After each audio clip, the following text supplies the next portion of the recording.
भाई साहब, कलयुग में उधार देना सबसे बड़ा अभिशाप है। ये सोचो अपने पैरों पे खुद कुल्हाड़ी मार लेना है, क्योंकि इसके ये परिणाम हो सकते हैं जो मैं आपको बताने वाली हूँ। पहला है रिश्तों में दरार। उधार देने से अक्सर परिवार या जान पहचान के व्यक्ति के बीच में तनाव और अविश्वास पैदा हो जाता है, जिससे कि रिश्ते खराब होते हैं, क्योंकि उधार लेने के बाद देने का नाम होता नहीं है। झगड़े और मुकदमेबाजी। जब उधार चुकाने में देरी होती है, चुकाया नहीं जाता है, तो इससे झगड़े कानूनी विवाद का भी रूप ले लेते हैं। मनोवैज्ञानिक तनाव।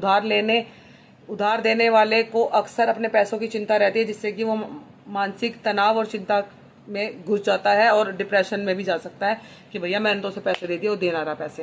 और यही होता है, एक बार लेने के बाद कोई देता नहीं है पैसे। सामाजिक प्रतिष्ठा में कमी। यदि कोई व्यक्ति उधार चुकाने में विफल रहता है तो इससे उसकी समाज में प्रतिष्ठा कम हो सकती है। और वित्तीय समस्याएं। उधार देने वाले की अपनी वित्तीय स्थिति पर बहुत ज़्यादा नकारात्मक प्रभाव पड़ता है, खास करके यदि वह जब कभी बड़ी रकम उधार देता है। अपने जेब से पैसा देना, किसी की मदद करना, तो अपने ऊपर भी तो लोड पड़ जाता है भैया, बोझ पड़ जाता है बहुत ज़्यादा। और धोखाधड़ी और ठगी। कलयुग में धोखाधड़ी और ठगी की इतनी घटनाएं बढ़ रही हैं कि उधार देने में भी धोखाधड़ी का खतरा बढ़ जाता है। अहंकार और अभिमान। कई बार उधार देने वाला व्यक्ति अपने आप को सर्वश्रेष्ठ समझने लग जाता है, जिससे कि अहंकार अभिमान की भावना पैदा हो जाती है। लोभ और लालच। उधार देने का लालच भी एक कारण होता है, खासकर जब वह व्यक्ति सोचता है कि ब्याज के रूप में अधिक पैसा मिलेगा। तो ये एक बिजनेस भी हो गया है कि जो बड़े बड़े लोग होते हैं जो उधार देते हैं, वो सोचते हैं कि थोड़ा पैसा देके ज़्यादा ब्याज ले लें। ये होता है। धर्म और कर्म का नाश होता है। कलयुग में लोग धर्म और कर्म से दूर होते जा रहे हैं और उधार देने का लालच उन्हें और भी दूर ले जा सकता है। सांसारिक बोझ। उधार देने का मोह व्यक्ति को सांसारिक सुखों में फंसा सकता है, जिससे कि आध्यात्मिक प्रगति में बाधा आ सकती है।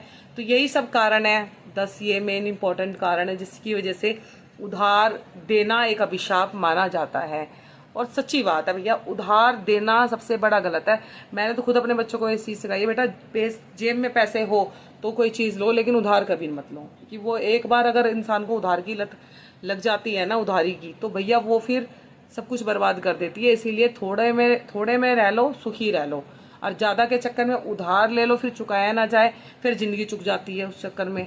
और जो बेईमान बेशरम लोग होते हैं, वो तो उधार लेकर और फन्ने खा बन जाते हैं कि हम तो भैया चौधरी हैं, हम तो कतई हम देंगे नहीं पैसे, हमने ले लिए हैं, और मजाल जो किसी के हमसे पैसा निकाल ले। तो कुछ लोग ऐसे भी होते हैं, कुछ लोग ऐसे होते हैं मजबूरी में उधार लेते हैं, लेकिन वो चुका नहीं पाते हैं, फिर वो वैसे ही मानसिक डिप्रेशन में चले जाते हैं। तो ये 10 इंपॉर्टेंट बातें थी जो कि उधार से रिलेटेड थी, जिससे कि उधार को एक अभिशाप माना जाता है। जय श्री राम, राधे राधे।